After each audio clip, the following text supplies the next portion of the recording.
J'ai surpris ma sœur gâtée en train d'embrasser mon petit ami juste une semaine avant son mariage. Je l'ai dit à ses fiancés. Il est resté silencieux jusqu'à ce qu'il se tienne à l'autel, et lut sa trahison dans le micro, et soit reparti devant toute la famille. Toute l'église est tombée au silence. Ayant grandi à Aix-en-Provence, j'ai toujours su que j'étais l'original dans ma famille, pas au sens où je n'appartenais pas, mais au sens où, peu importe combien j'essayais, je ne rentrais jamais tout à fait dans l'image que ma mère avait de la fille parfaite. Cette place avait déjà été prise par ma sœur cadette, Isabelle. Isabelle a 28 ans, c'est une décoratrice d'intérieur à la voix douce et aux cheveux miel, avec un flux Instagram organisé, rempli de lattes à la lavande, de photos parfaitement posées en robe en lin et de citations sur l'équilibre et la grâce. Les gens tombent amoureux d'elle en quelques minutes, elle a cet éclat, ce genre de charme qui fait que les inconnus veulent lui rendre service et que les serveurs lui glissent un dessert supplémentaire. Ma mère, Diane, est sa plus grande fan. Si Isabelle éternuait ne serait-ce qu'un peu, ma mère demanderait si c'était des allergies ou si elle avait besoin de voir quelqu'un. Si j'étais promu au travail, j'aurais un c'est bien, dit à contre-cœur, puis un pivot rapide vers ce qu'Isabelle faisait cette semaine-là. J'ai 31 ans, je travaille dans la communication d'entreprise pour un groupe régional de soins de santé et je vis dans une modeste maison de ville de 2 chambres, non loin du centre-ville. J'ai toujours été plus réservé, plus structuré. Je lis des contrats pour le plaisir, j'adore les feuilles de calcul, je peux tenir mon rang dans une pièce pleine d'exécutifs, mais je balbutie quand quelqu'un me demande de me décrire sur un profil de rencontre. Ma mère m'appelle intense, c'est sa façon polie de dire que je ne suis pas comme Isabelle. Le mariage d'Isabelle est dans 6 semaines. La maison des Duval est en plein mode marié, palette de couleurs, dégustation de traiteurs, échantillon de linge. Gaspard, son fiancé, est un avocat de 35 ans spécialisé en droit immobilier, propre sur lui, poli, issu d'une famille possédant une maison de vacances dans les Calanques. Ma mère est aux anges, enfin Isabelle se marie, et avec un homme qui coche toutes les cases. Je suis actuellement en couple avec Laurent. Il a 33 ans, travaille dans le développement de produits pour une start-up technologique à Rennes, et est probablement l'homme le plus patient que j'ai jamais connu. Nous sommes ensemble depuis près de 2 ans et, bien que les choses n'aient pas été parfaites, nous avons construit quelque chose de stable, de solide. Il ne dit pas toujours les bonnes choses, mais il est là. Avant, c'était suffisant. Le week-end dernier, nous avons dîné chez mes parents. Rien d'extraordinaire au début. Mon père a grillé du saumon sur le patio, ma mère s'est affairée aux tables, Gaspard a parlé d'une nouvelle loi de zonage qu'il traitait, et Isabelle, eh bien, elle était Isabelle. Elle portait une robe d'été blanche qui la faisait paraître à la fois décontractée et éthérée. Elle naviguait entre les conversations, riait de tout, complimentait tout le monde. Mais ce qui m'a frappé, c'est la façon dont elle regardait Laurent. Pas de simple coup d'œil, c'était plus délibéré, comme si son regard s'attardait une seconde de trop. Quand il a fait une blague sur les asperges trop cuites de ma mère, Isabelle a ri comme s'il avait fait un numéro de stand-up. Elle lui a même touché légèrement le bras en passant devant lui pour se resservir du vin. C'était subtil, mais j'ai remarqué. Je me suis dit de ne pas trop y penser. Isabelle est naturellement flirt. Elle est affectueuse. Peut-être qu'elle était juste excitée par le mariage et essayait de créer des liens avec Laurent, avec qui, il faut bien le dire, elle n'a pas passé beaucoup de temps. Peut-être que j'en faisais trop, car au fond, j'ai toujours eu l'impression de participer à une course à laquelle je ne m'étais pas inscrite, une course où Isabelle recevait les applaudissements et moi les hochements de tête polis.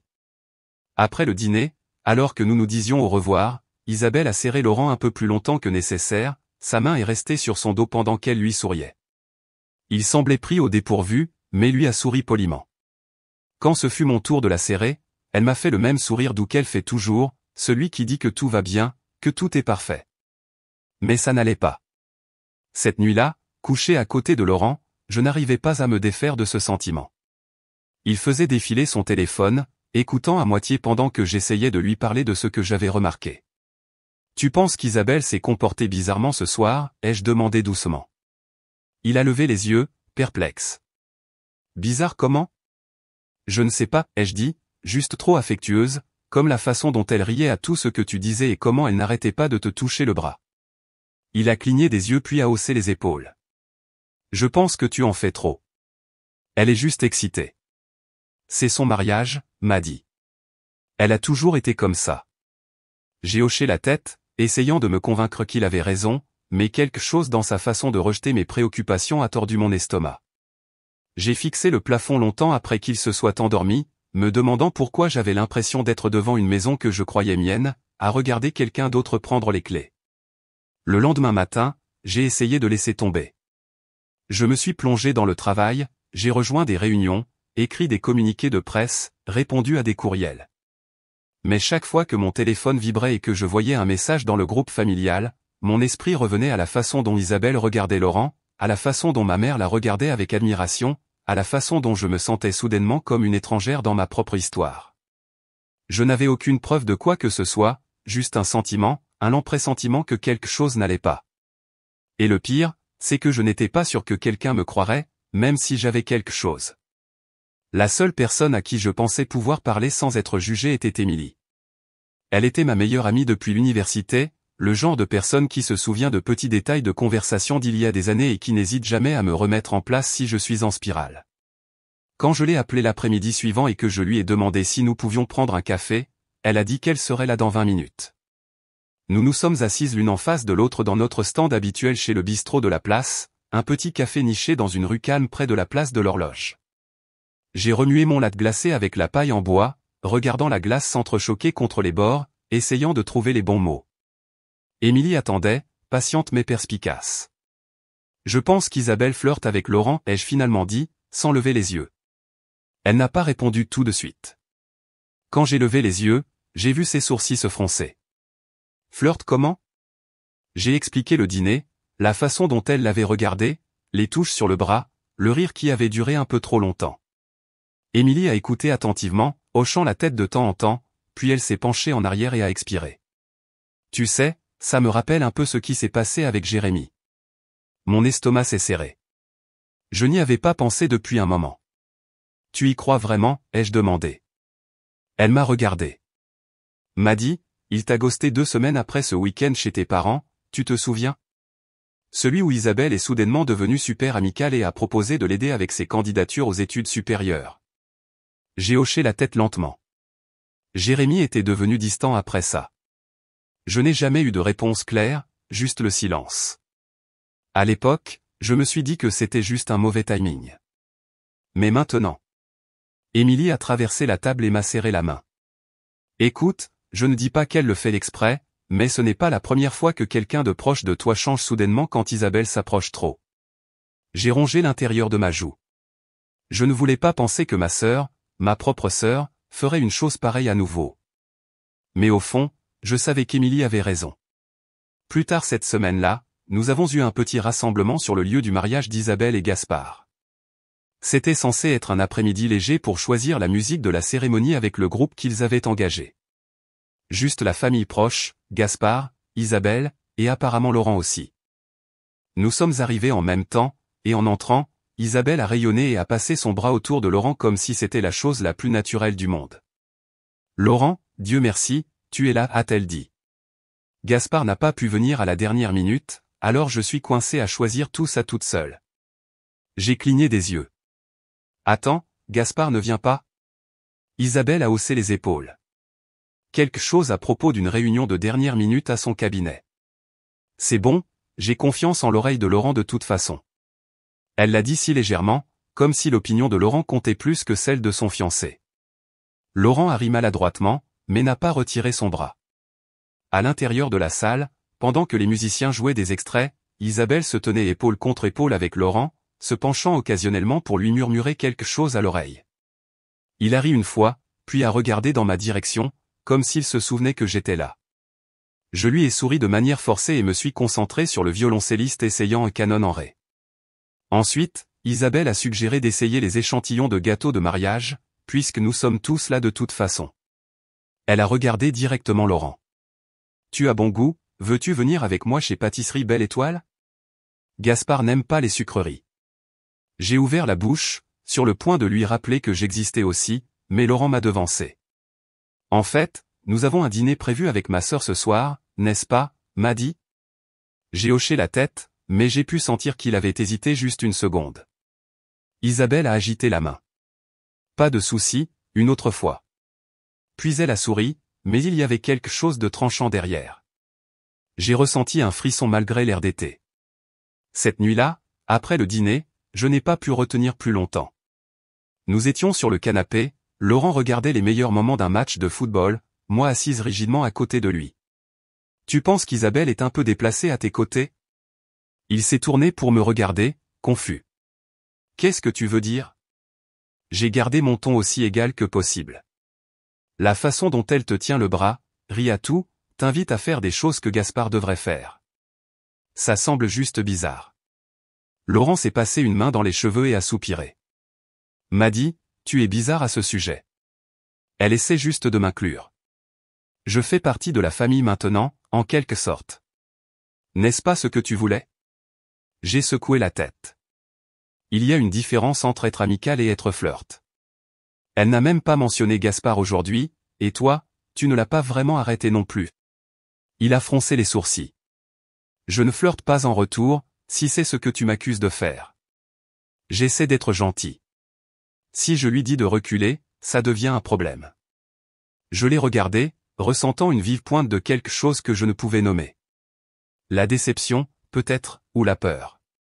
Alors je l'imagine? Il a hésité, puis a dit prudemment, je pense que tu lis trop dans les détails. Isabelle a toujours été comme ça, tu le sais. Je me suis détourné, fixant la fenêtre sombre. Mon propre reflet me regardait en retour, l'expression illisible. Peut-être qu'il avait raison, peut-être que j'en faisais trop. Ou peut-être qu'on m'avait appris trop de fois que soulever une préoccupation ne menait qu'à ce qu'on me dise que j'étais dramatique. Mais une partie de moi savait. Je savais ce que ça faisait de voir quelqu'un tourner lentement autour de votre vie, s'insérer là où il n'avait pas sa place. Et je savais que ce n'était pas juste dans ma tête. Le barbecue de la famille Duval était censé être décontracté, juste la famille proche, quelques hamburgers, de la bière et une excuse pour qu'Isabelle montre ses derniers plans de mariage, tandis que maman flottait comme l'hôtesse d'une rubrique de magazine de jardin, papa s'occupant du grill comme toujours, se tenant derrière un mur de fumée qui sentait le charbon et le romarin. Émilie m'avait averti de ne pas trop analyser, d'y aller l'esprit clair. Mais je n'avais pas réussi à tenir 5 minutes avant que mon estomac ne commence à se serrer. Laurent et moi sommes arrivés ensemble.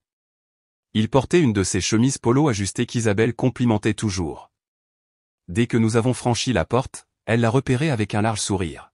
« Tu es enfin là. Je pensais que tu allais te défiler, a-t-elle dit directement à Laurent, m'ignorant complètement. Il a ri. Tu sais que je ne peux pas résister aux côtes grillées de ton père. Elle lui a touché légèrement le bras. Oh allez, nous savons tous les deux que ce ne sont pas les côtes qui t'amènent ici. Sa main est restée un peu trop longtemps sur sa manche avant qu'elle ne se tourne pour saluer quelqu'un d'autre. Je suis resté là, tenant un bol de salade de fruits, voulant soudainement le jeter dans la poubelle. Le reste de l'après-midi s'est brouillé en une série de moments que je ne pouvais pas oublier, Isabelle s'installant à côté de Laurent à la table de pique-nique, son épaule nue frôlant la sienne chaque fois qu'elle se penchait pour parler, son rire s'élevant au-dessus de celui de tous les autres. Quand il a raconté une histoire médiocre sur un lancement de produit qui avait mal tourné, Gaspard, son fiancé, était assis en face d'eux avec son téléphone à la main, répondant à des courriels et levant à peine les yeux. À un moment donné, alors que j'aidais maman à sortir des photos de limonade, j'ai entendu Isabelle appeler Laurent, « Tu devrais absolument m'aider à accrocher ces guirlandes demain. » Gaspard n'est pas bon avec les hauteurs, a-t-elle gloussé, comme si c'était une blague mignonne. Laurent m'a jeté un coup d'œil, puis a dit calmement, « Bien sûr, dis-moi juste quelle heure. » Je n'ai rien dit, j'ai juste porté le plateau et fait semblant de ne rien avoir entendu. Plus tard cette nuit-là, après notre retour à la maison, j'ai laissé tomber mon sac sur le comptoir de la cuisine et je me suis tourné vers lui. « Alors, tu l'aides à accrocher des lumières demain. » Il a levé les yeux de son téléphone, confus. « Oui, elle m'a demandé. » Quel est le problème? Le problème, c'est qu'elle a un fiancé qui était juste là, au passage. Laurent a soupiré. Tu recommences. Faire quoi? Elle m'a demandé de l'aide. Ce sont juste des lumières. J'ai croisé les bras. Ce ne sont pas juste des lumières. C'est le contact constant, le flirt, la façon dont elle te parle comme si Gaspard n'existait même pas. Il avait l'air énervé maintenant. Elle est gentille. C'est qui elle est. Je me suis rapproché. Et toi? Tu aimes l'attention? Il m'a regardé, puis a secoué la tête. Je pense que tu es insécure parce que c'est Isabelle. Tu l'as toujours été. Ces mots m'ont frappé comme une gifle. Insécure? Tu penses que ça a à voir avec le fait que je sois jalouse d'elle? C'est ça? J'étais tellement choqué que je n'ai pas répondu tout de suite. Je me suis tourné et je suis allé dans le salon, ayant besoin d'espace. Mais nous n'avions pas fini. Il a suivi. Écoute, je ne veux pas me disputer à propos de ta sœur. Je suis venu aujourd'hui pour toi. C'est toi qui fais de toute une compétition. J'ai ri, froidement et amèrement. C'est riche. Une compétition. Avant que l'un de nous puisse en dire plus, la voix de ma mère a résonné depuis le couloir. Vous vous disputez sérieusement en ce moment? Je me suis tourné pour la voir dans l'embrasure de la porte, les bras croisés. Nous ne nous disputons pas, ai-je dit rapidement. Tu gâches tout le week-end. As-tu la moindre idée de à quel point Isabelle est tendue avec le mariage qui approche, et maintenant tu dras ton drame dans tout ça? Ma bouche s'est ouverte puis s'est fermée. Maman, ce n'est pas moi. Je ne veux rien entendre, m'a-t-elle interrompu. Quoi que ce soit, réglez-le en privé. C'est le moment d'Isabelle. Ne lui prenez pas. Laurent a baissé les yeux vers le sol.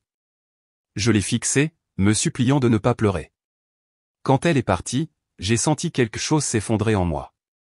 Pas seulement à cause de ce qu'elle disait, mais de la facilité avec laquelle cela venait d'elle. Aucune hésitation, aucun doute. Juste l'hypothèse que j'étais le problème.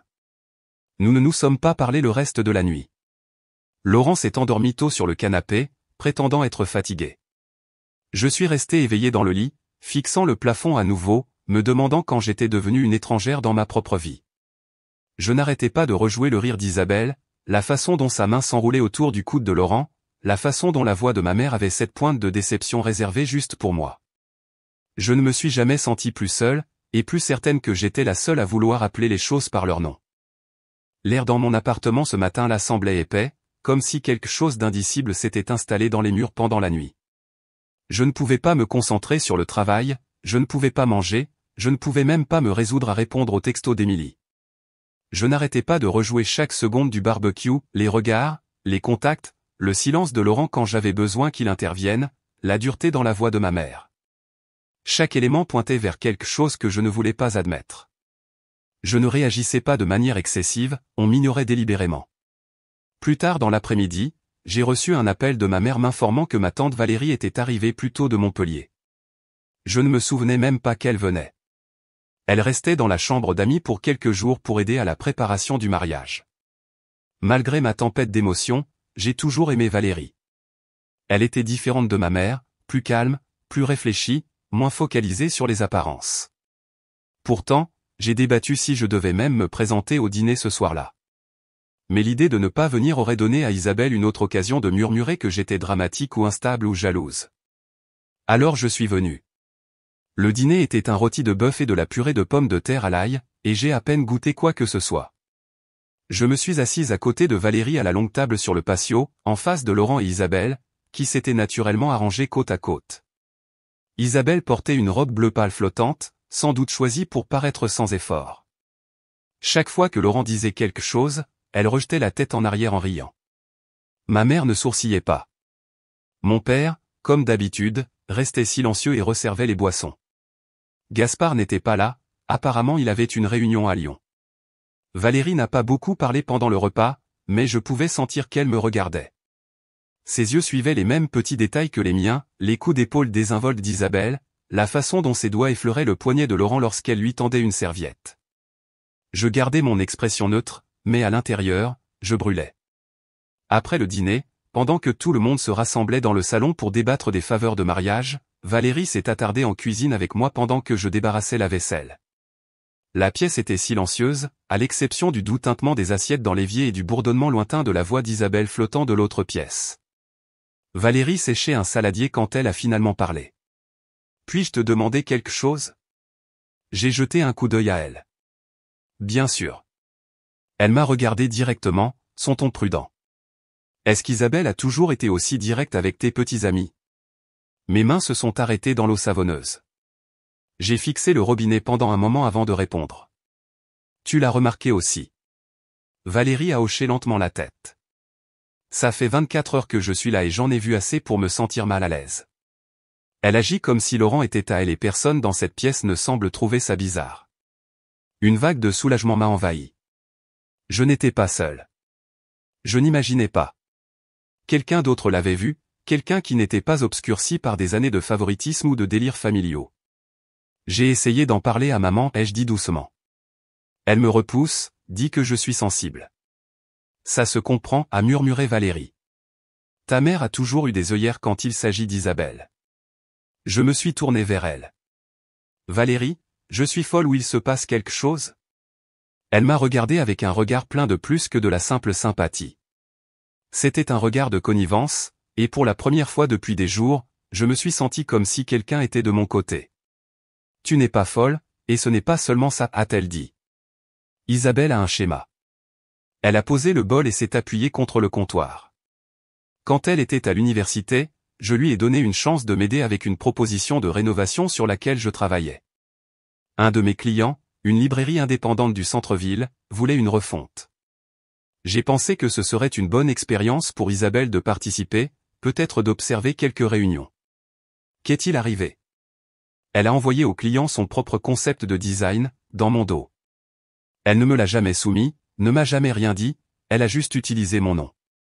Elle l'a envoyé directement. Le client pensait que c'était une surprise de ma part. Ils ont adoré, mais ça m'a donné l'air peu professionnel. J'ai froncé les sourcils. L'as-tu confronté? Bien sûr que je l'ai fait. Et elle a juste souri, disant qu'elle essayait d'être utile. Pas d'excuses, pas de reconnaissance qu'elle avait dépassé les bornes. As-tu dit ça à maman? Valérie a ri, mais c'était amère. Je l'ai fait. Elle a dit qu'Isabelle était jeune, laisse-la être créative, elle ne voulait pas de mal.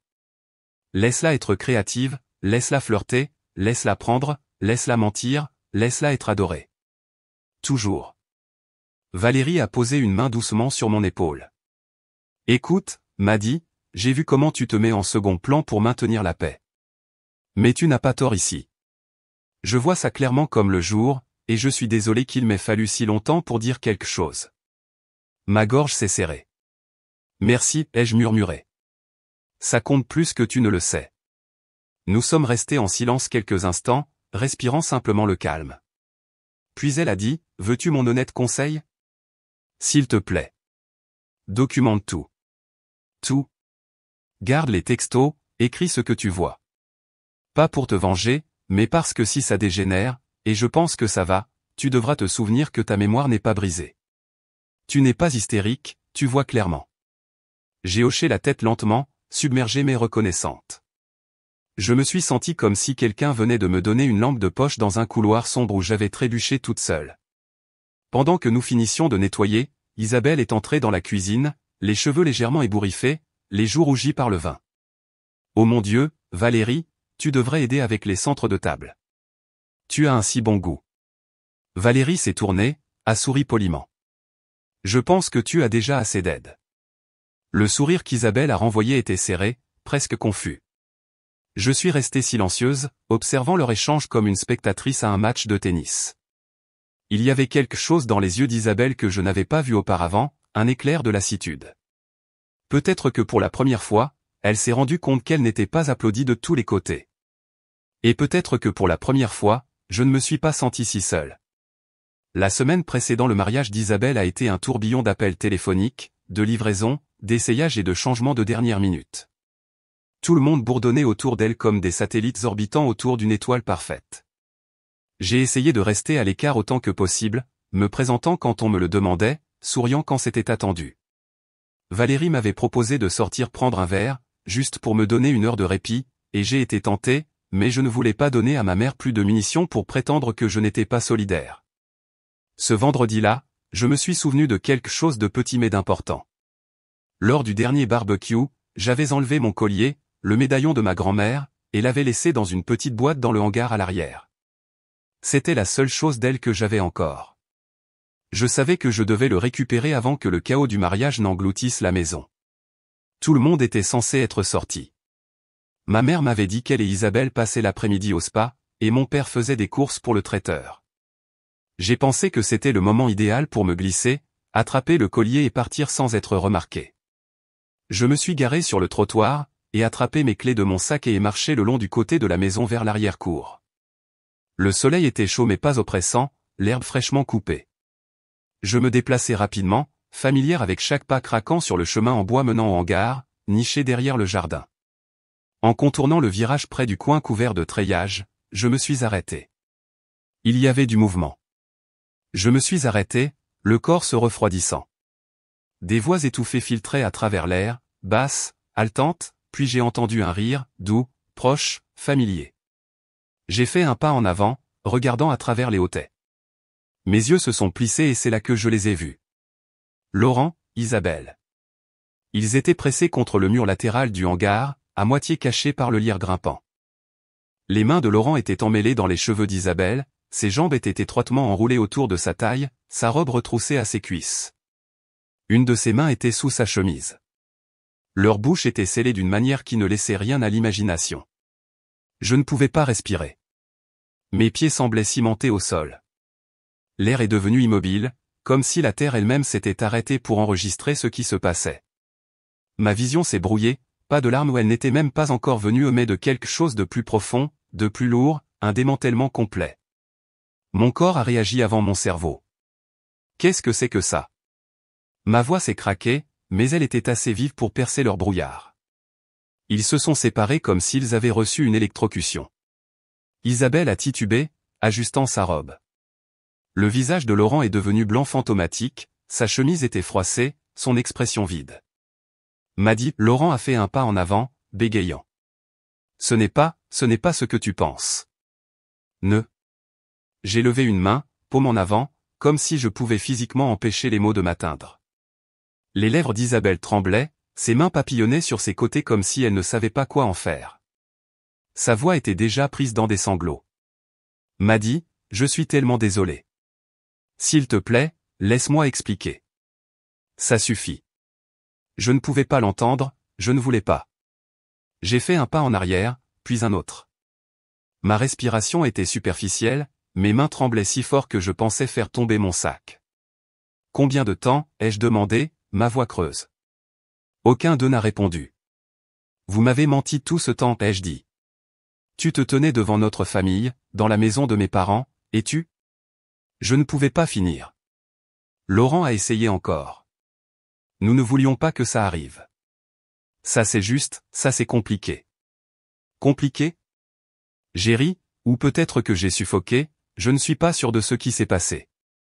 Les larmes d'Isabelle coulaient maintenant librement, son mascara était barbouillé au coin. Elle s'est avancée vers moi, suppliante. S'il te plaît, ne dis rien à Gaspard. J'ai gelé. L'audace de toutes les choses qu'elle aurait pu dire, c'était celle qu'elle avait choisie. Je l'ai regardée, ma sœur, la fille avec qui j'ai partagé des lits superposés, la fille que j'ai défendue au collège, celle qui pleurait quand je partais à l'université. Et tout ce que j'ai vu, c'est une étrangère. Tu es incroyable, ma voix était calme maintenant, étrangement calme. Tu ne te souciais pas de moi, tu ne te souciais même pas de lui. Tu voulais juste gagner, comme toujours. Elle a ouvert la bouche à nouveau, mais j'avais déjà tourné. J'ai traversé le jardin, à travers les parterres de fleurs que maman passait des heures à entretenir, passant devant le patio où nous faisions griller des guimauves quand nous étions enfants. Tout autour de moi semblait faux, décoré, conçu. Rien n'était réel. Je suis monté dans ma voiture, j'ai verrouillé les portes et j'ai serré le volant. Puis les larmes sont venues, chaudes, rapides, incontrôlables. J'ai pleuré jusqu'à ce que je ne puisse plus voir le tableau de bord. Puis je me suis forcé à respirer. J'ai ouvert mon téléphone, j'ai tapé un seul message à Laurent. Nous avons rompu. Ne me contacte plus. Envoyé. J'ai bloqué son numéro. J'ai ouvert le contact d'Isabelle. Mon doigt s'est attardé dessus pendant un moment, puis je n'ai rien fait. Je ne voulais pas lui donner autant de pouvoir. J'ai démarré la voiture et j'ai conduit. Je ne savais pas où j'allais, juste que je devais être loin. Quand j'ai enfin pris l'autoroute, le soleil était bas et doré. Je me suis arrêté à une station-service 1 heure plus tard et j'ai réservé un hôtel à Tours, quelque part de calme, quelque part où personne ne me connaissait. Je n'ai pas fait de valise, je n'ai appelé personne, j'ai juste conduit jusqu'à ce que le paysage familier disparaisse derrière moi. Et quand je me suis finalement enregistré dans ma chambre, je me suis assise au bord du lit, fixant le mur, engourdi, non pas par le choc, mais par la certitude que rien dans ma vie, ma famille, ma relation, mon histoire, ne m'avait jamais vraiment appartenu. Je n'ai pas dormi cette première nuit à Tours. Je suis resté immobile dans le lit d'hôtel inconnu, mes yeux fixés sur le plafond pendant que la pièce passait de la nuit profonde au gris pâle du matin. La seule chose que j'ai réussi à consommer a été une demi-bouteille d'eau du minibar. Mon téléphone est resté éteint. Je ne pouvais pas supporter de voir ce qui pouvait m'attendre de l'autre côté du silence. Des messages de Laurent, ou pire, de ma mère ou d'Isabelle. Je ne voulais pas d'excuses, je ne voulais pas d'explications. Je voulais disparaître. Le deuxième jour, j'ai posé un jour de congé sans donner de raison, puis j'ai complètement arrêté de vérifier mes emails. L'idée de composer quoi que ce soit de vaguement cohérent me semblait impossible. Tout en moi s'était fissuré. Je mangeais à peine, je bougeais à peine. Je me suis douché seulement parce que je ne supportais pas la sensation de ma propre peau. Le troisième jour, quelqu'un a frappé. Je n'ai pas répondu au début, mais quand la frappe est revenue, suivie d'une voix douce disant « C'est moi », m'a dit Émilie. J'ai finalement levé et ouvert la porte. Elle avait l'air inquiète, ses yeux normalement vifs brouillés d'inquiétude. Elle n'a rien dit, s'est juste avancée et a posé un sac d'épicerie sur la table. Il était rempli de fruits prédécoupés, de barres de céréales et de café glacé en bouteille, toutes les choses que je gardais normalement chez moi. Je me suis assise sur le bord du lit. Elle a sorti une chaise et s'est assise en face de moi. « Tu as l'air horrible », a-t-elle dit doucement. J'ai esquissé le plus petit sourire. « Merci. » Elle a plongé la main dans son sac et m'a tendu un mouchoir, dont je n'avais pas réalisé avoir besoin avant que des larmes ne recommencent à couler sur mon visage. Je n'ai pas sangloté, j'étais trop vide pour ça, mais les larmes tombaient doucement, l'une après l'autre. J'ai vu le message d'Isabelle, a dit Émilie. Une photo filtrée d'elle tenant un bouquet, avec une légende disant à quel point elle se sentait bénie cette semaine. Mon estomac s'est retourné. Bien sûr qu'elle l'a fait. Je n'ai rien dit à personne, continue Émilie, même pas à Jason. C'est ton histoire à partager. Mais je devais te voir. J'ai hoché la tête, me frottant le visage. Merci d'être venu. Elle a pris une longue inspiration. Valérie m'a appelé. J'ai levé les yeux brusquement. Elle a dit qu'elle avait quelque chose pour toi, quelque chose qui pourrait t'expliquer quelque chose. Elle est en ville et veut passer. Je n'étais pas sûr de pouvoir supporter d'autres révélations, mais j'ai hoché la tête à nouveau, trop fatigué pour argumenter. 1 heure plus tard, il y a eu une autre frappe. Valérie est entrée avec une petite boîte en carton usagée. Elle s'est assise à côté de moi sur le lit, ses mouvements prudents. J'ai trouvé ça en triant quelques boîtes de mariage dans le garage, a-t-elle dit. Elle était scellée, étiquetée Isabelle, année terminale. Je l'ai ouverte seulement parce que je pensais que c'était peut-être quelque chose de sentimental. À l'intérieur, il y avait de vieux cahiers, quelques photos, un chargeur de téléphone cassé et une pile de lettres. Valérie m'en a tendu une en particulier. L'enveloppe portait l'adresse de notre maison et l'écriture de ma mère. Je l'ai reconnue immédiatement. Isabelle a dû les garder toutes ces années. J'ai fait glisser la lettre lentement. Valérie et Émilie sont restées silencieuses pendant que je lisais. L'écriture était nette, précise, familière. Belle, ma chérie, tu dois rester concentrée. Je sais que Madison te rend les choses difficiles en ce moment, mais tu mérites quelque chose de bien. Ne laisse pas ces insécurités gâcher ça pour toi. Laurent est un homme merveilleux et s'il te rend heureuse, ne te sens pas coupable. Parfois, les choses arrivent pour une raison. Ne laisse pas l'entêtement de ta sœur t'empêcher d'avoir ce que tu es censé avoir. Amour, maman. Je n'ai pas réalisé que mes mains tremblaient avant qu'Émilie ne tende la main et ne les stabilise. Elle le savait, ai-je murmuré. Valérie m'a regardé tristement. Elle l'a encouragé. J'ai relu, puis j'ai plié la lettre et j'ai fixé la moquette. La trahison m'a frappé différemment. Ma mère n'avait pas seulement ignoré les signes, elle avait activement validé les actions d'Isabelle. Elle savait qu'Isabelle poursuivait Laurent et elle ne l'avait pas seulement permis, elle lui avait donné la permission. Pour la première fois de ma vie, j'ai ressenti le poids d'être remplaçable dans ma propre famille. Cela avait toujours été là, de petites manières, des préoccupations rejetées, des compliments jetés du coin de l'œil, la façon dont ma mère s'illuminait quand Isabelle entrait dans une pièce, mais souriait seulement poliment quand j'entrais. Mais ça, cette lettre, c'était la preuve. La preuve froide et indéniable. Je ne sais même pas quoi faire de ça, ai-je dit, ma voix plate. Mes mains étaient devenues engourdies. Émilie s'est penchée en avant. Tu as deux choix. Soit tu restes silencieuse, tu laisses Gaspard épouser quelqu'un qui lui a menti, tu laisses Laurent s'en tirer à bon compte, tu laisses Isabelle gagner à nouveau. Ou, tu dis la vérité. Tu dis à Gaspard, tu lui laisses prendre sa propre décision. Au moins, tu ne le porteras pas seul. Je n'ai pas répondu tout de suite. J'ai regardé par la fenêtre le parking vide, les voitures qui passaient au loin, le monde qui continuait comme si de rien n'était. Je ne veux pas tout détruire, ai-je murmuré. Je ne veux pas être la raison pour laquelle tout s'écroule. La voix d'Émilie s'est adoucie. Ça s'est déjà écroulé, m'a dit. Ce n'est pas toi qui l'as brisé. Ce sont eux. Valérie a hoché la tête en accord. Et Gaspard mérite de savoir à qui il va vraiment se marier. J'ai fermé les yeux. Quelque part en moi, quelque chose a changé. Pas une décision complète encore, mais une fissure dans l'engourdissement. Ils m'ont assez pris, ai-je dit. Peut-être qu'il est temps que je reprenne quelque chose.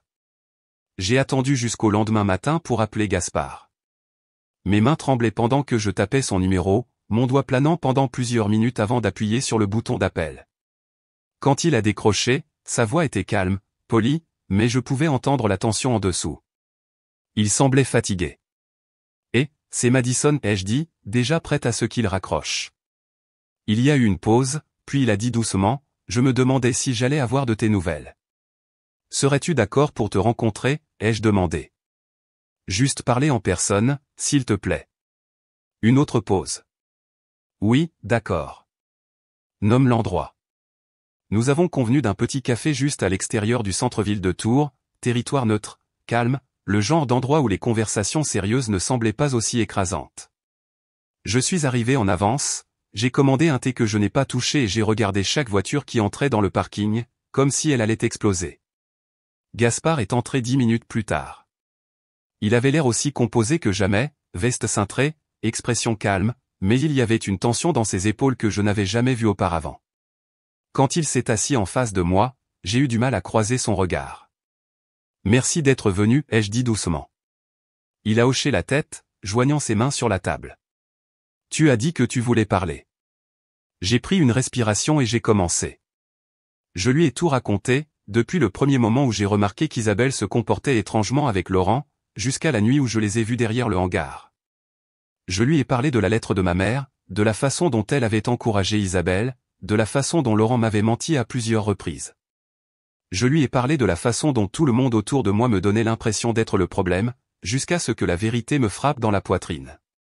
Je n'ai pas épargné les détails, il méritait de savoir. Gaspard n'a pas interrompu. Il n'a pas bougé, ni soupiré, ni froncé les sourcils. Il a juste écouté, les yeux concentrés, l'expression illisible. Quand j'ai finalement arrêté de parler, ma voix rauque et sèche, il est resté immobile pendant plusieurs longues secondes, puis il s'est penché en arrière sur sa chaise et a laissé échapper un lent souffle.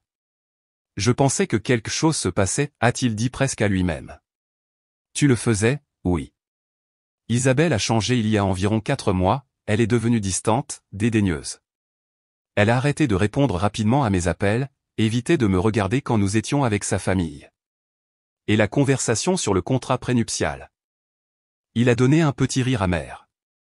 Elle a paniqué quand je lui ai demandé. A prétendu que je ne lui faisais pas confiance, mais je l'ai vu dépenser. Elle gagne décemment sa vie, mais pas assez pour justifier le style de vie qu'elle visait dernièrement. J'ai dégluti. Tu lui as demandé un contrat prénuptial ? Bien sûr que je l'ai fait. J'ai une entreprise, une réputation, des actifs. C'est standard. Elle a refusé. Catégoriquement. Il a plongé dans la poche de son manteau et en a sorti son téléphone, a fait défiler, puis m'a tendu l'écran. Là, sur l'écran, il y avait des captures d'écran, des textes entre Laurent et Isabelle. Pas sexuels, mais intimes en ton, flirtant, personnel, datant de 4 mois. Le premier d'entre eux, horodaté des semaines avant même que le mariage ne soit annoncé. Je ne voulais pas y croire. Puis Gaspard a dit, je pensais peut-être que c'était anodin, que peut-être j'en faisais trop. Mais je ne fais pas aveuglément confiance non plus. Alors j'ai engagé un ami, un avocat privé, qui fait des vérifications discrètes, juste au cas où. Il m'a regardé droit dans les yeux. Il s'avère que tes instincts étaient meilleurs que les miens. Je ne savais pas quoi dire. Pendant si longtemps, j'avais douté de moi, remis en question ma santé mentale, eu peur de paraître amer. Entendre qu'il l'avait confirmé, qu'il l'avait ressenti aussi, était à la fois validant et déchirant. Je suis désolé, ai-je murmuré. Ne le sois pas, a-t-il dit fermement. Je devrais te remercier de me dire la vérité quand personne d'autre ne le faisait. Il s'est penché en arrière et s'est passé une main dans les cheveux. Tu sais, elle m'a dit la semaine dernière que tu agissais par jalousie, que tu semais le trouble, que Laurent était juste gentil et que tu avais mal interprété tout ça.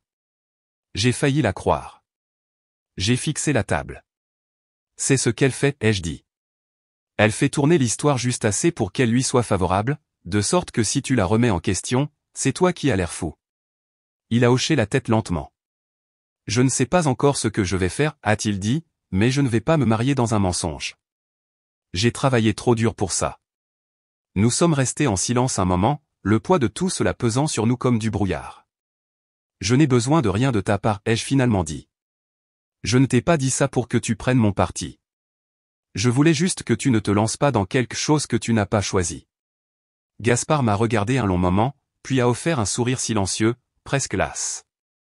Je l'apprécie plus que tu ne peux l'imaginer. Il s'est levé et a attrapé son portefeuille. Le café est pour moi, a-t-il dit, puis il a fait une pause. Il est temps que je fasse la bonne chose. Pendant qu'il sortait, j'ai senti quelque chose se détendre dans ma poitrine. Pas de la joie, pas du soulagement, mais quelque chose qui s'en approchait, la paix. J'ai à peine eu le temps de retourner à l'hôtel avant que mon téléphone ne commence à sonner à nouveau. Cette fois, j'ai reconnu le numéro, c'était ma mère. Je l'ai laissé aller en messagerie vocale, puis elle a sonné encore et encore. À la 5e tentative, j'ai décroché, me préparant. Madison, a-t-elle dit immédiatement, sa voix tendue par quelque chose qui prétendait être de l'inquiétude, mais qui sonnait plus comme une exigence. Nous devons parler maintenant. Je suis restée silencieuse. Je suis en bas, dans le hall. S'il te plaît, descends. Je ne veux pas faire de scène. La ligne s'est coupée. J'ai pensé ne pas y aller, mais je la connaissais. Si je ne descendais pas, elle continuerait à appeler, ou pire, viendrait. Alors j'ai attrapé un cardigan, l'ai jeté sur le même jean que je portais depuis 2 jours, et je me suis dirigé vers le hall. Elle était assise dans l'un des fauteuils en cuir près de la cheminée, la posture parfaite, les lèvres pincées en une ligne si serrée qu'elle semblait faire mal. Dès qu'elle m'a vu, elle s'est levée. « Tu as l'air horrible » a-t-elle dit. Je n'ai pas répondu. Nous nous sommes déplacés vers un coin plus calme près du buffet du petit déjeuner, qui était depuis longtemps débarrassé. Elle a croisé les mains devant elle, comme si elle allait prononcer un sermon. « Je vais être directe » a-t-elle dit. Ce que tu as fait à ta sœur est inacceptable. As-tu la moindre idée du désordre que tu as créé? Ma gorge s'est serrée, mais j'ai gardé ma voix stable. Je ne lui ai rien fait. C'est elle qui l'a fait. Laurent l'a fait. J'ai juste dit la vérité. Ses yeux se sont plissés. La vérité? Tu appelles ça la vérité, mais tout ce que tu as fait, c'est jeter de l'essence sur une semaine déjà tendue. Gaspard est parti, le dîner de répétition est annulé, Isabelle est en miettes et ton père n'a pas dit un mot depuis hier. Et toi, tu disparais sans même penser à comment cela affecte le reste d'entre nous. Alors maintenant, je suis la méchante. Madison, s'il te plaît, a-t-elle dit vivement, baissant la voix. Cette famille a toujours géré les choses en privé, discrètement. Aller voir Gaspard, c'était une trahison. La trahison, ai-je répété. Tu lui as écrit une lettre, tu l'as encouragé à sortir avec mon petit ami, tu lui as donné la permission de me briser le cœur. Elle a cligné des yeux, prise au dépourvu pour la première fois. Quelque chose a vacillé dans son expression. Cette lettre vient d'une époque compliquée, a-t-elle dit. Toi et Laurent vous éloignez. Je pensais peut-être qu'Isabelle avait enfin quelqu'un qui la voyait. Tu pensais qu'elle le méritait plus que moi. Je n'ai pas dit ça. Tu n'avais pas besoin de le faire. Elle s'est redressée, reprenant le contrôle. Le fait est que tu as étalé notre sale linge en dehors de la famille. Maintenant, nous sommes tous humiliés. Les invités posent des questions, les parents de Gaspard sont furieux. Nous sommes à 2 jours d'un mariage, et tu l'as détruit. Je l'ai regardé, vraiment regardé. Les boucles d'oreilles en perles, le blazer repassé, la fureur calme derrière chaque mot. Elle ne pleurait pas ce qu'Isabelle avait fait, elle pleurait l'image, la perfection, la réputation. Tu me demandes de m'excuser. Elle n'a pas hésité. Oui. Pour le bien de la famille. Pour aider Isabelle à avancer. Tu peux dire que tu étais confuse, émotive. Juste que tu lisses les choses, juste assez pour qu'elle puisse sauver la journée. J'ai ri, un rire sec et sans joie. Je ne vais pas la sauver des conséquences de ses propres actions. Elle s'est penchée en avant. Madison, si tu ne règles pas ça. Je ne sais pas comment nous allons nous en remettre. Nous. Je me suis levé. Je pense que c'est déjà décidé. Alors que je me tournais pour partir, j'ai failli me heurter à Valérie. Elle devait être arrivée pendant la dispute. Son expression était illisible alors qu'elle me regardait, puis ma mère. Qu'est-ce qui se passe ici, ai-je répondu avant ma mère. Elle veut que je m'excuse, que je règle le gâchis qu'Isabelle a fait pour que personne n'ait à être mal à l'aise. Les yeux de Valérie se sont assombris. Elle s'est tournée vers ma mère. Diane, tu plaisantes? La voix de ma mère s'est élevée, nette et cassante. Ne commence pas. Tu racontes des sornettes à Madison depuis des jours, tu remues le couteau dans la plaie comme toujours. Tu n'as jamais pu laisser les choses en paix. La voix de Valérie était calme, basse. Ce que tu appelles sornette, j'appelle la vérité. Et peut-être que si quelqu'un avait dit ça à Isabelle plus tôt, nous ne serions pas ici. Je les ai regardées toutes les deux, le cœur battant la chamade. Assez, ai-je dit. Elles se sont tues. J'en ai fini, ai-je dit. Avec tout ça. Avec prétendre que je ne vois pas ce qui est juste devant moi. Avec être le problème juste parce que je refuse de me taire. Madison, a commencé ma mère. Non. J'ai fait un pas en arrière. À partir de maintenant, je ne fais pas partie de cette famille. Pas comme ça. Je me suis tourné et je suis sorti. Mes jambes étaient stables sous moi, même si tout en moi tremblait. Quand je suis retourné dans ma chambre, Émilie préparait une petite valise. Elle a levé les yeux et n'a posé aucune question. Paris est toujours ouvert, a-t-elle dit. Tu peux rester chez moi aussi longtemps que tu voudras. J'ai hoché la tête, ma voix à peine un murmure. Allons-y. Nous avons fait nos affaires ce soir-là. Émilie a réservé 2 billets aller simples pour Paris et m'a aidé à charger ma valise dans le coffre de sa voiture. Je n'ai pas regardé en arrière en nous engageant sur l'autoroute. Les lumières de la ville d'Aix se sont brouillées derrière nous, devenant de plus en plus petites à chaque kilomètre parcouru, jusqu'à disparaître complètement. J'ai dormi la plupart du trajet, bercé par l'épuisement et le doux bourdonnement de la route. Quand je me suis réveillé, nous traversions le Loiret. Le monde extérieur avait l'air différent, nouveau, et pour la première fois depuis des semaines, je ne me suis pas senti obligé de me préparer. Nous sommes arrivés à l'appartement d'Émilie juste avant l'aube. Elle vivait dans un coquet appartement au 3e étage à Montmartre, plein de lumière et de vieux planchers de bois franc. Elle m'a donné sa chambre d'amis sans hésitation et a préparé une cafetière pendant que je me tenais près de la fenêtre, regardant le soleil grimper à travers les bâtiments comme s'il n'avait jamais arrêté de monter. Les jours suivants se sont écoulés lentement. J'ai marché, j'ai lu, je me suis assise dans des parcs et j'ai essayé de reconstituer ce à quoi devait ressembler la guérison. Émilie travaillait de chez elle et gardait une distance respectueuse, mais je pouvais toujours sentir sa présence à proximité, un confort constant et calme. Je pensais être prête à aller de l'avant, puis le dimanche est arrivé, le jour du mariage. J'ai essayé de ne pas y penser, mais vers la fin de la matinée, les images me sont revenues, l'église, les fleurs, les instructions sévères de ma mère, Isabelle dans sa robe sur mesure, tout en dentelle et en décolleté illusion, Gaspard debout à l'autel, l'orgue jouant, les invités attendant. Cela se passait en ce moment même, pendant que j'étais assise les jambes croisées sur le canapé d'Émilie, en leggings et en pull oversize, essayant de me distraire avec un vieil acrostiche. Mon téléphone a vibré sur la table basse. Un nom que je n'avais pas vu depuis des années s'est allumé à l'écran, Mégane Dubois. C'était notre cousine du côté de mon père, pas proche, pas dramatique, et certainement pas quelqu'un qui appelait sans raison. J'ai répondu. M'a dit. Sa voix était haletante. Oui. Je me suis redressé. Qu'est-ce qui se passe? Je viens de sortir de l'église. Tu ne croiras pas ce qui s'est passé. Mon cœur a bondi. Dis-moi. Elle a pris un moment pour reprendre son souffle, puis a commencé. Tout avait l'air normal au début. Isabelle est descendue dans l'allée avec ton père. L'église était magnifique, bondée. Des roses blanches partout. Tout le monde habillé sur son 31. Gaspard avait l'air calme, concentré, mais silencieux. Il y avait quelque chose dans son expression, m'a dit, comme s'il était déjà ailleurs. J'ai attendu, figé. Puis sont venus les vœux. Le prêtre a posé la question habituelle à Gaspard, prenez-vous cette femme? Et Gaspard n'a pas répondu tout de suite. Il a plongé dans la poche de sa veste et a sorti un morceau de papier plié. J'ai serré le téléphone plus fort. Il a dit, et je jure que je cite exactement, a-t-il dit, je ne peux pas épouser quelqu'un qui a trahi sa propre sœur pour sa satisfaction égoïste.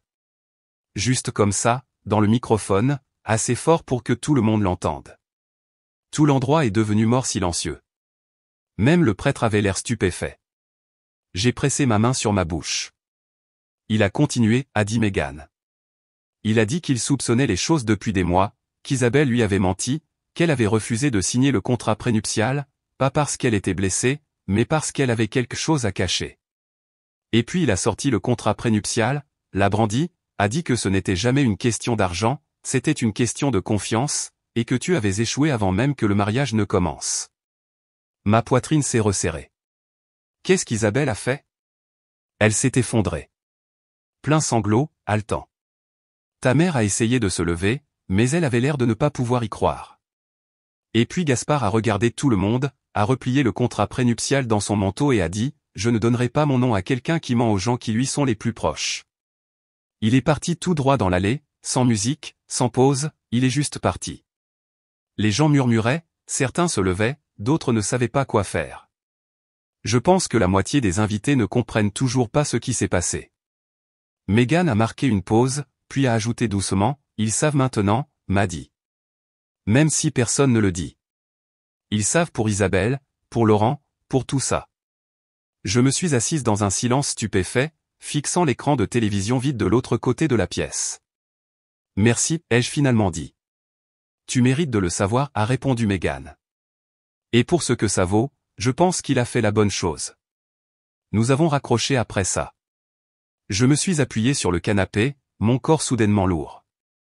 Je ne me sentais pas triomphante, je ne me sentais pas fière, mais je ressentais quelque chose de solide, comme si la vérité avait enfin trouvé son chemin à la surface. Ne plus être caché sous des couches de prétention. Dans cette église à Aix, le fantasme s'était fissuré devant tout le monde, et cette fois, ce n'était pas moi qui avais été blâmé. Le lendemain du mariage, Paris était grise et lourde de nuages bas. Je me suis assise près de la fenêtre de la cuisine d'Émilie en sirotant un café que je ne voulais pas vraiment, regardant un voisin avoir du mal à se garer en parallèle pour la 3e fois. Je m'attendais à ressentir quelque chose de plus fort, satisfaction, vengeance, peut-être même triomphe. Mais il n'y avait que le calme, un étrange silence résonnant en moi. Mon téléphone est resté face cachée sur la table jusqu'au milieu de la matinée, quand je l'ai finalement retourné. J'ai trouvé un déluge de messages en attente, certains de numéros inconnus, d'autres de personnes dont je n'avais pas entendu parler depuis des mois. Je les ai tous ignorés. Le nom de Valérie était le seul qui ne me donnait pas de maux d'estomac. J'ai ouvert son message. Il est sorti la tête haute. C'est ce qu'ils retiendront. Tu ne t'es pas perdu dans leur jeu, appelle-moi quand tu seras prête. J'ai fixé le message longtemps avant de reposer le téléphone. Je n'étais pas prête à appeler qui que ce soit, pas encore, même pas elle. Émilie est revenue de l'épicerie avec un sac plein de boîtes de soupe et de tisane, et a tranquillement rangé tout sans me demander comment j'allais. C'était la meilleure grâce possible, pas d'exigence, pas d'attente, juste le réconfort de quelqu'un qui comprenait que la guérison n'avait pas de scénario. L'après-midi, pendant qu'elle pliait du linge dans le salon, mon téléphone a vibré à nouveau. Un nouveau message, cette fois d'Isabelle. Il commençait par mon nom, écrit formellement, comme si elle ne savait plus très bien comment m'adresser. Puis sont venus les paragraphes. 5 d'entre eux, phrases longues et sinueuses sur la confusion, le regret, la douleur et une forme de conscience de soi qu'elle n'avait apparemment découverte qu'après avoir été laissée à l'hôtel. Elle écrivait qu'elle n'avait jamais eu l'intention de me blesser, qu'elle n'avait pas compris ce qu'elle faisait, que Laurent l'avait confuse, qu'elle s'était perdue, jalouse, seule, qu'elle me manquait. J'ai lu chaque mot, une fois lentement, puis à nouveau plus vite, attendant que quelque chose, n'importe quoi, se fissure en moi. Mais tout ce que je ressentais, c'était l'engourdissement. Je n'ai pas répondu. Ce soir-là, les messages vocaux ont commencé. Le premier venait d'un numéro bloqué, mais j'ai reconnu la voix de Laurent instantanément. Elle était basse, suppliante. Il a dit qu'il ne savait pas comment les choses avaient dégénéré, qu'il n'avait jamais cessé de se soucier de moi, qu'il avait fait une erreur, qu'il ne s'attendait pas à ce que je lui pardonne, mais qu'il espérait que je comprendrais. Il a laissé un autre message 2 heures plus tard, puis un autre à minuit. Le lendemain matin, il y en avait 6, toutes des variations de la même désespérance vide. J'ai supprimé chacun d'eux sans écouter au-delà de la première phrase. Quelle que soit la clarté qu'il avait trouvée maintenant, c'était sans importance. Il avait déjà fait son choix. Il ne s'attendait juste pas à perdre le filet de sécurité qui venait toujours avec le fait d'être le type bien. Plus tard dans la journée, Megan m'a envoyé une brève mise à jour. Ta mère appelle tout le monde, disant que Gaspard a été manipulé. Elle dit que le mariage a été saboté par des étrangers et des rumeurs. Je n'ai même pas ressenti de colère en lisant ça, juste de la fatigue. Valérie m'a appelé en début de soirée. Cette fois, j'ai répondu. Salut, ai-je dit doucement. Salut ma chérie, a répondu sa voix, chaleureuse et solide. Je voulais juste prendre de tes nouvelles. J'ai attendu. Les choses sont difficiles là-bas, a-t-elle dit prudemment. Ta mère est au téléphone avec la moitié du conseil de l'église pour essayer d'expliquer ce qui s'est passé, mais les dégâts sont faits. Les gens parlaient, les gens se souviennent. Je pouvais l'imaginer. Ma mère faisant les 100 pas dans la maison, son collier de perles parfaitement arrangé, racontant une version de l'histoire où elle était prise au dépourvu par un cruel coup du sort, où elle était la victime de trahison, pas l'architecte du silence qui l'avait permis. Et ton père, ai-je demandé. N'a toujours rien dit depuis. Il est juste assis à la table de la cuisine, buvant du thé, l'écoutant se déchaîner. Tu sais comment il est. Oui, je savais. Son silence avait toujours été sa signature, pas la cruauté, pas le soutien, juste l'absence, juste l'espace où le réconfort d'un père aurait dû être. Et maintenant, ce silence était utilisé comme isolant, comme toujours. Elle a marqué une pause, puis a ajouté, pour ce que ça vaut, je suis fier de toi. Tu as brisé le schéma. Ça demande du courage. Merci, ai-je murmuré.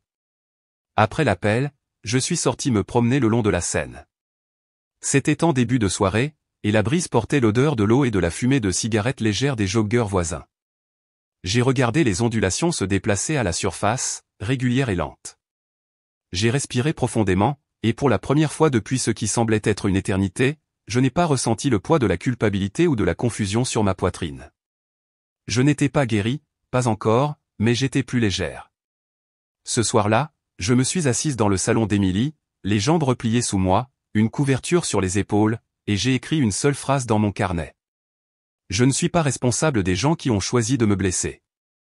Je l'ai lu à voix haute doucement, comme une prière, puis j'ai fermé le livre, car je savais qu'il y avait plus à écrire, mais pas ce soir. 1 an plus tard, je me tenais à la fenêtre de mon appartement à Paris, regardant la première neige de la saison tomber doucement dans la rue en contrebas. J'avais appris à aimer l'hiver à Paris, le calme qu'il apportait, la façon dont il recouvrait tout de silence et de lumière. Paris est devenu chez moi d'une manière que je n'avais jamais imaginée. J'avais trouvé un emploi dans une petite agence de communication interne juste à l'extérieur de la ville. Ce n'était pas un travail glamour, mais c'était significatif. Nous aidions les entreprises à construire leur culture de l'intérieur, à travers des newsletters, des messages de leadership et des récits d'employés. J'aimais ça plus que je ne l'aurais pensé. Il y avait un rythme dans le travail, un calme. Mon équipe était gentille, réfléchie, pleine de gens qui respectaient les limites et ne s'attendaient pas à ce que vous souriez à travers l'inconfort. Ma manager, Rachel, m'a une fois prise à part après une réunion de présentation et m'a dit « Je peux dire que tu as traversé des choses, mais tu diriges avec clarté. Tu ne perds pas tes mots. » Cela m'est resté. En dehors du travail, j'écrivais, d'abord juste pour moi, en privé, mais j'ai fini par créer un blog. Je ne le faisais pas de publicité, j'ai juste posté le lien une fois dans un petit groupe en ligne pour les femmes qui se remettent de relations émotionnellement toxiques. Puis, d'une manière ou d'une autre, silencieusement, il s'est propagé. Des articles sur le gaslighting, la manipulation, la honte familiale, sur ce que signifiait dire la vérité quand tout le monde autour de vous insistait sur le silence. En 6 mois, le blog avait plus de 5000 abonnés, la plupart des femmes, la plupart m'écrivant avec leurs propres histoires, des chagrins silencieux, des trahisons par des sœurs, des mères, des partenaires. Une femme de Bordeaux a écrit « Lire ton histoire m'a donné l'impression d'être assise en face de quelqu'un qui comprenait enfin. C'était la meilleure partie, pas les chiffres, pas l'attention, mais le sentiment que toute la douleur que j'avais vécue n'avait pas été inutile. » Émilie avait été ma constante dans tout cela. Elle et moi avons trouvé un rythme, elle ne m'a jamais poussé à pardonner ou à oublier, elle m'a juste offert son soutien les jours où j'en avais besoin et de l'espace les jours où je n'en avais pas.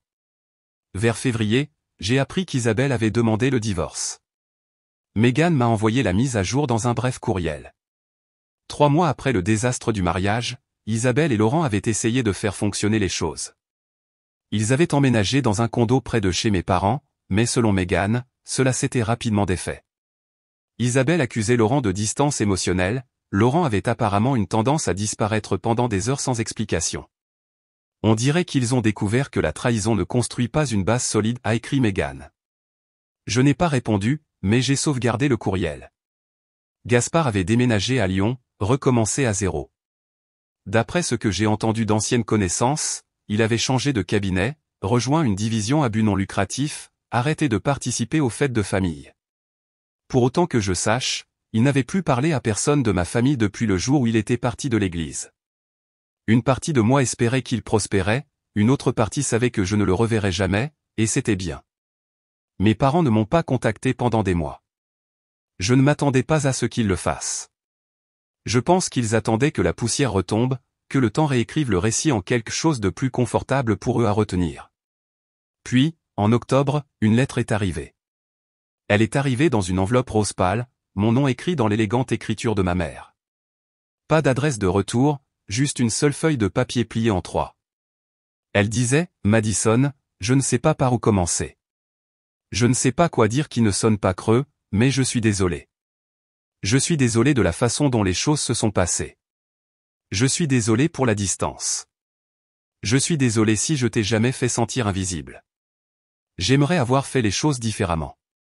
Amour, maman. » Il n'y avait aucune mention d'Isabelle, aucune mention de Laurent, aucune référence au mariage ou à Gaspard, juste une vague tristesse enveloppée de formalités.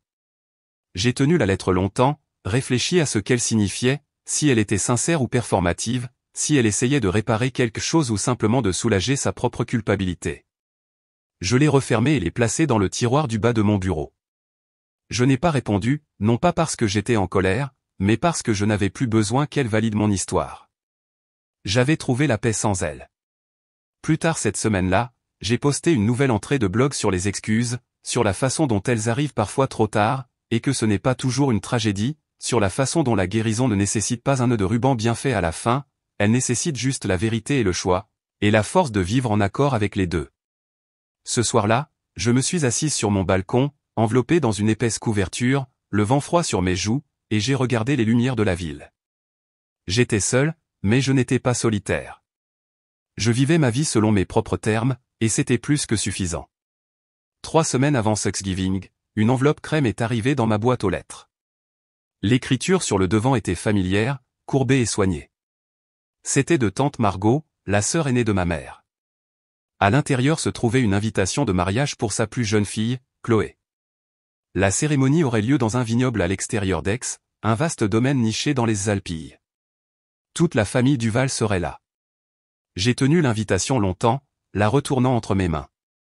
J'imaginais ce que ce serait d'entrer dans cet espace, dans cette foule, de m'asseoir parmi des parents qui n'avaient entendu que des bribes de l'histoire, qui me regarderaient avec une sympathie polie ou un jugement de travers. Je pouvais imaginer le sourire pincé de ma mère, la grâce exercée d'Isabelle, le silence de mon père. Il n'y avait eu aucun contact depuis la lettre, aucun suivi, aucune invitation à renouer, au-delà de cette enveloppe rose pâle et de ces regrets vagues. J'ai placé la carte de mariage sur mon bureau et l'ai regardée quelques minutes de plus avant d'ouvrir mon ordinateur portable. J'ai tapé ma réponse lentement, laissant les mots se former un par un. Chère tante Margot, merci beaucoup de penser à moi. Je suis vraiment heureuse pour Chloé et je lui souhaite toutes les joies. Malheureusement, je ne pourrai pas être présente. J'ai trouvé la paix dans une vie qui n'inclut plus ceux qui m'ont autrefois fait me sentir petite. S'il vous plaît, transmettez mes plus sincères vœux à Chloé. Avec amour, Madison. Je l'ai envoyé sans relire. Ce soir-là, je suis allé me promener dans le Vieux-Lyon. L'air était vif et chargé de feuilles tombantes. J'ai passé devant une librairie où j'avais autrefois fait une petite lecture pour l'anniversaire de mon blog. Puis un café où Émilie et moi nous rencontrions pour notre brunch hebdomadaire. Ma vie s'était enracinée ici, pas en défi de ce que j'avais laissé derrière moi, mais en pleine acceptation de celui-ci.